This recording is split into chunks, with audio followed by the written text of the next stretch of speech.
आज आपण उपवासाला अगदी झटपट होणारे 3 पदार्थ करणार आहोत। बरेच वेळा घरात आपल्या एकट्याचाच उपवास असतो। मग सगळ्यांसाठी रोजचा स्वयंपाक केल्यावर उपवासासाठी काय करावं असा प्रश्न पडतो। अशा वेळेला हे पदार्थ अगदी झटपट होतात। आपली आई आणि आजी सुद्धा पूर्वीपासून हे पदार्थ करत आले आहेत। मुख्य म्हणजे हे साधे सोपे पदार्थ जास्त तेलकट किंवा तुपकट नसल्याने पित्ताचा त्रास होत नाही आणि एनर्जी सुद्धा वाढते।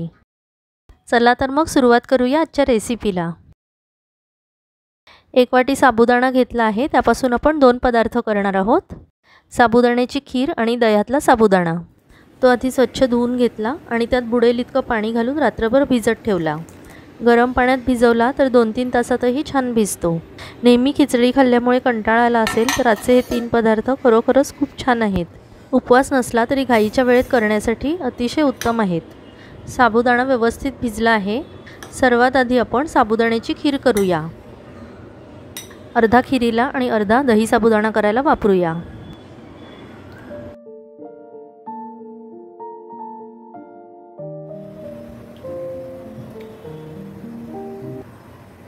कढईमध्ये अगदी थोडं म्हणजे अर्धा चमचा तूप घातलं।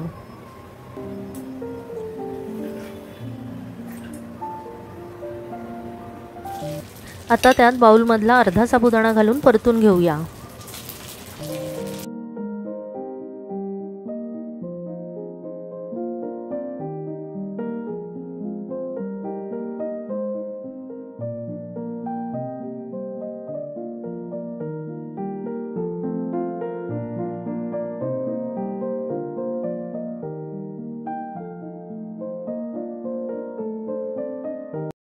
असा साधारण अर्धा मिनिट परतून घेतला। आता त्यात अर्धी वाटी पाणी घालूया।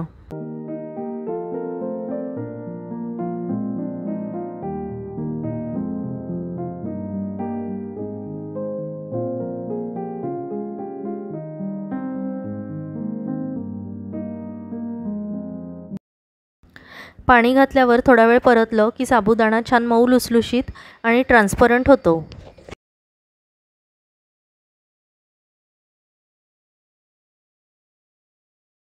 आता त्यात 1.5 ते 2 वाट्या दूध घालूया। खीर जितकी पातळ हवी तेवढं दूध घालावं। खीर थोडी गार झाली की आपोआप ती घट्ट होते। मग वाटल्यास नंतरही दूध वाढवू शकतो।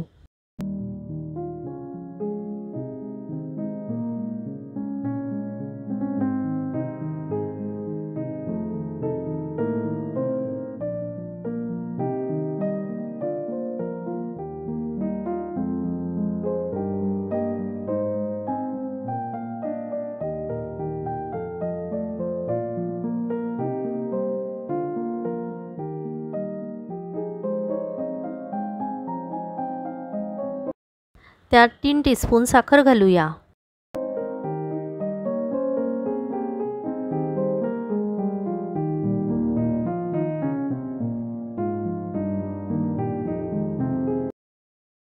आता त्याला एक चांगली उकळी आली की आपली खीर तयार झाली। बघितलं, इतकी सोपी रेसिपी आहे। या खिरीमध्ये तुम्हाला हवे असल्यास तुम्ही ड्रायफ्रूट्स घालू शकता। पण माझी आई जेव्हा ही खीर करते त्यावेळेस त्यात केशर, ड्रायफ्रूट्स किंवा वेलची काहीच घालत नाही। इतक्या साध्या सोप्या पद्धतीने केलेली ही खीर चवीला अतिशय सुंदर होते। लहान मुलं सुद्धा खूप आवडीने खातात।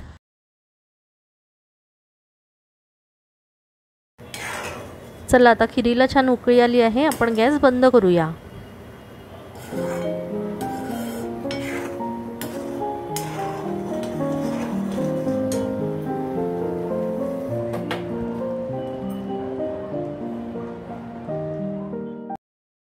यापासून आता दह्यातला साबुदाणा करूया। मगाशी खीर करण्याआधी जसा तुपावर थोडा साबुदाणा परतून घेतला तसाच हाही मी थोडा वेळ परतून घेतला होता, म्हणजे त्यातला कच्चेपणा निघून जातो। त्यात 3 टीस्पून दाण्याचं कूट घातलं। हे भाजलेल्या शेंगदाण्याचं कूट आहे। त्यात थोडे भाजलेले अख्खे शेंगदाणे घातले तरी सुद्धा छान लागतात।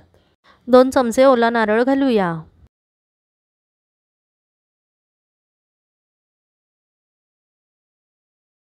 चवीनुसार मीठ घालूया। अगदी थोडी म्हणजे अर्धा चमचा साखर घातली। 2 हिरव्या मिरच्या घालते आहे, पण त्या जरा खलबत्त्यात ठेचून मग घालूया, म्हणजे त्याची टेस्ट आणखी छान होते. आता त्यात कोथिंबीर घालते आहे. उपासाला जर तुम्ही खात नसाल तर ती स्किप करावी. आता सर्व छान मिक्स करून घेऊया.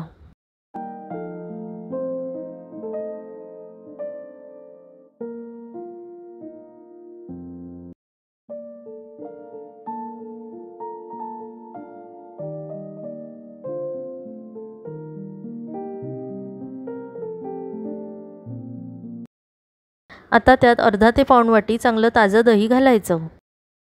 त्याऐवजी आपण ह्यात घट्ट ताकही घालू शकतो.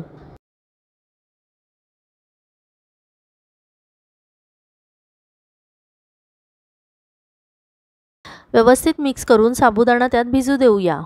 जेव्हा खायला घ्यायचं असेल त्याआधी त्यात अजून दही मिक्स करावं किंवा थोडंसं दूध घातलं तरीसुद्धा चालेल. दही पोहे किंवा दही भात जसा भरपूर दही घालून आपण सुरबुरीत करतो तसाच करावा. अशा प्रकारे एकदम झटपट असा दह्यातला साबुदाणाही आपला तयार झाला. पुढची जी रेसिपी आपण करणार आहोत ती आहे वरी तांदळाची खिचडी.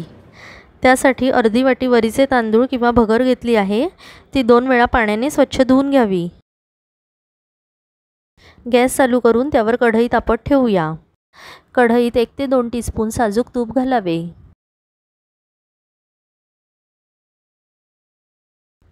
तूप तापल्यावर त्यात अर्धा टीस्पून जिरं घातलं.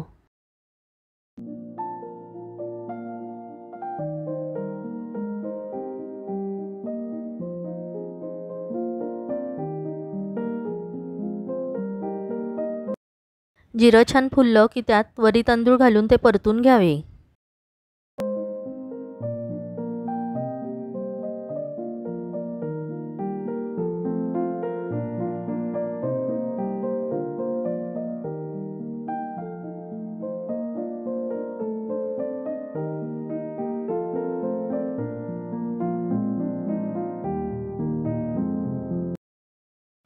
मग त्यात 2 वाट्या पाणी घालावे. मी हे साधंच पाणी घातलं आहे.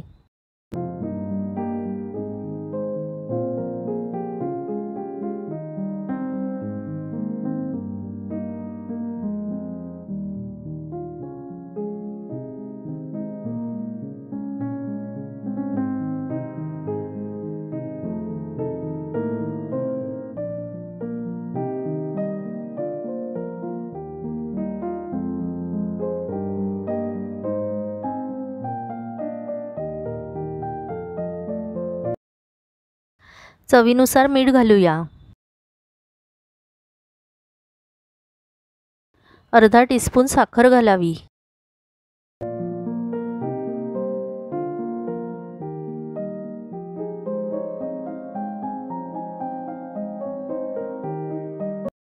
एका मिरचीचे तुकडे करून घालावे. ही मोठ्या आकाराची मिरची आहे, छोटी असेल तर 2 घालाव्या.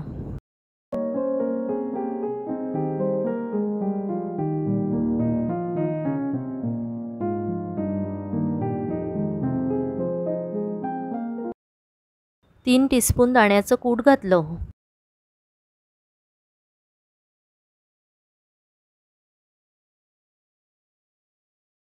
दोन टीस्पून ओलं खोबरं घातलं.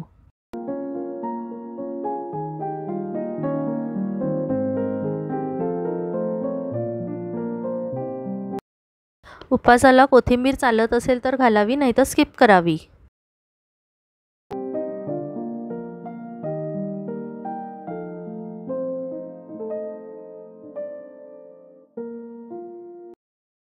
एकदा छान ढवळून झाकण ठेवावे आणि शिजू द्यावे.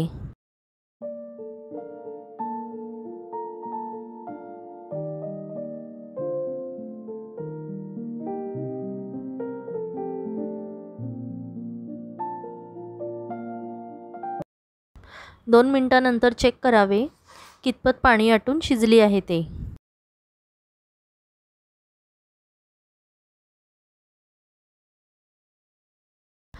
थोडं पाणी आटायला हवंय, पण आता झाकण काढूनच जरा वेळ आपण परतून घेऊया.